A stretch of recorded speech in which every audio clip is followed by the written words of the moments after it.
আসসালামু আলাইকুম। বাংলাদেশ বেতার রাজশাহী। স্থানীয় সংবাদ পড়ছি সামাইলা মেহজাবিন শাইলা। ভূমিমন্ত্রী মিজানুর রহমান মিনু এমপি বলেছেন, জুলাই গণ-অভ্যুত্থানের শহীদদের আত্মত্যাগ এবং ফ্যাসিবাদের বিরুদ্ধে ছাত্র জনতার অদম্য লড়াইয়ের চেতনাকে সমুন্নত রাখতে রাজশাহী জুলাই শহীদদের জন্য একটি বিশেষ স্মৃতিস্তম্ভ নির্মাণ করা হবে। রাজশাহীর বীরশ্রেষ্ঠ মহিউদ্দিন জাহাঙ্গীর এবং ডক্টর জোহার স্মৃতির মতো করে জুলাই গণ-অভ্যুত্থানের শহীদদের স্মরণে একটি স্থায়ী স্মৃতিস্তম্ভ নির্মাণ করার ঘোষণা দেন তিনি। আজ দুপুরে রাজশাহী কলেজ মিলনায়তন গণ-অভ্যুত্থান ২৪ ও ফ্যাসিবাদ পতনের দ্বিতীয় বর্ষপূর্তি উপলক্ষে আলোচনা সভায় প্রধান অতিথির বক্তৃতায় তিনি এসব কথা বলেন। রাজশাহী গণ-অভ্যুত্থান ২৪ পরিষদ এ অনুষ্ঠানের আয়োজন করে। প্রধান অতিথি তার বক্তব্যে শহীদ আবু সাইদ মুগ্ধ এবং রাজশাহী স্থানীয় শহীদ সাকিব আঞ্জুম, আলী রায়হান ও মিনারুল ইসলাম সহ সব শহীদদের আত্মার মাগফিরাত কামনা করেন। শহীদ পরিবারের সামাজিক ও আর্থিক নিরাপত্তার বিষয়ে তিনি বলেন, প্রতিটি শহীদ পরিবারের জন্য দীর্ঘমেয়াদী আর্থিক নিরাপত্তার পরিকল্পনা করা হচ্ছে। অনুষ্ঠানের মুখ্য আলোচক ছিলেন রাজশাহী বিশ্ববিদ্যালয়ের রেজিস্ট্রার ড ইফতিখারুল আলম মাসুদ। রাজশাহী গণ-অভ্যুত্থান ২৪ পরিষদের সভাপতি মাহবুব সিদ্দিকীর সভাপতিত্বে অনুষ্ঠানে বিশেষ অতিথি ছিলেন জেলা পরিষদ প্রশাসক বীর মুক্তিযোদ্ধা অ্যাডভোকেট এরশাদ আলী ঈশা। তৃণমূল পর্যায়ে ক্রীড়া প্রতিভা খুঁজে বের করে বিকাশের লক্ষ্যে প্রাইম মিনিস্টার্স গোল্ড কাপ জাতীয় ফুটবল প্রতিযোগিতা ২০২৬ আয়োজন করা হচ্ছে বলে জানিয়েছেন স্থানীয় সরকার, পল্লী উন্নয়ন ও সমবায় প্রতিমন্ত্রী মীর শাহে আলম এমপি। তিনি বলেন, খেলাধুলার মাধ্যমে সুস্থ, মেধাবী ও দেশপ্রেমিক প্রজন্ম গড়ে তোলা সম্ভব। তাই সরকার দেশজুড়ে ক্রীড়ার পরিবেশ সৃষ্টি ও প্রতিভাবান খেলোয়াড় তৈরিতে কাজ করছে।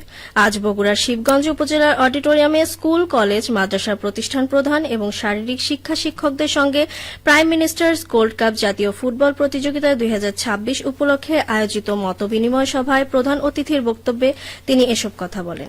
প্রতিমন্ত্রী মীর শাহে আলম বলেন, prime ministers gold cup football প্রতিযোগিতা দেশের প্রত্যন্ত অঞ্চল থেকে প্রতিভাবান খেলোয়াড় খুঁজে বের করার একটি জাতীয় উদ্যোগ। শহর ও গ্রামের শিক্ষার্থীরা যেন সমভাবে নিজেদের প্রতিভা বিকাশের সুযোগ পায়, সেই লক্ষ্যেই আয়োজন করা হচ্ছে।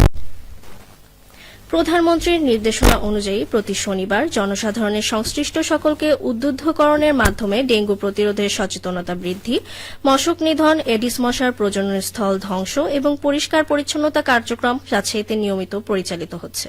এই কর্মসূচির অংশ হিসেবে আজ রাজশাহী জেলা প্রশাসক কাজী শহীদুল ইসলাম পুঠিয়া উপজেলা স্বাস্থ্য কমপ্লেক্স প্রাঙ্গণে উপজেলা প্রশাসন ও পুঠিয়া পৌরসভার উদ্যোগে পরিষ্কার পরিচ্ছন্নতা অভিযান কর্মসূচির উদ্বোধন করেন। এ সময় প্রধান অতিথির বক্তব্যে জেলা প্রশাসক বলেন, ডেঙ্গু প্রতিরোধে শুধু সরকারি উদ্যোগই যথেষ্ট নয়, এ বিষয়ে সাধারণ মানুষের সচেতন অংশগ্রহণ অত্যন্ত জরুরি। নিজেদের বাড়ি, আঙিনা, ছাদ ও আশপাশ পরিষ্কার পরিচ্ছন্ন রাখতে হবে এবং কোথাও যেন পানি জমে না থাকে সেদিকে সবাইকে খেয়াল রাখতে হবে। উক্ত পরিচ্ছন্নতা ও অভিযান কার্যক্রমে জেলা প্রশাসনের বিভিন্ন পর্যায়ের কর্মকর্তাবৃন্দ সহ বিভিন্ন সরকারি দপ্তরের কর্মকর্তাগণ, জনপ্রতিনিধি ও স্থানীয় গণ্যমান্য ব্যক্তিবর্গ উপস্থিত ছিলেন। দেশব্যাপী ৫ বছরের ২৫ কোটি বৃক্ষরোপণ কর্মসূচির অংশ হিসেবে পাবনায় বিভিন্ন শ্রেণী পেশার মানুষের মধ্যে ফলদ বৃক্ষের চারা বিতরণ করা হয়েছে। বাংলাদেশ কৃষি গবেষণা ইনস্টিটিউটের সরেজমিন গবেষণা বিভাগ পাবনার উদ্যোগে আজ দুপুরে এ চারা বিতরণ কর্মসূচি অনুষ্ঠিত হয়। ঊর্ধ্বতর বৈজ্ঞানিক কর্মকর্তা ড মোহাম্মদ আরিফুল ইসলামের সভাপতিত্বে আয়োজিত অনুষ্ঠানে বক্তব্য দেন বাড়ি সরেজমিন গবেষণা বিভাগ জয়দেবপুর গাজীপুরের মুখ্য বৈজ্ঞানিক কর্মকর্তা ড মাহমুদুল ইসলাম নজরুল এবং doctors association of Bangladesh Pabna জেলা শাখার সদস্য সচিব ড আহমেদ মোস্তফা নোমান। আলোচনা শেষে উপস্থিত বিভিন্ন শ্রেণী পেশার মানুষের মধ্যে আম, কাঁঠাল, পেয়ারা সহ বিভিন্ন জাতের ফলদ বৃক্ষের চারা বিতরণ করা হয়েছে। সবশেষ আবহাওয়া। আজ রাজশাহীতে সর্বোচ্চ তাপমাত্রা ছিল ৩৩.৮ ডিগ্রি সেলসিয়াস এবং সর্বনিম্ন ২৬.৭ ডিগ্রি সেলসিয়াস। সন্ধে ৬টায় বাতাসের আপেক্ষিক আর্দ্রতার পরিমাণ ছিল ৮৬%। রাজশাহী ও পার্শ্ববর্তী এলাকায় আগামীকাল সূর্যোদয় ভোর ৫টা ৩৩ মিনিটে। সংবাদ শেষ হল। আমাদের পরবর্তী স্থানীয় সংবাদ প্রচারিত হবে আগামীকাল সকাল ৮টা ১০ মিনিটে।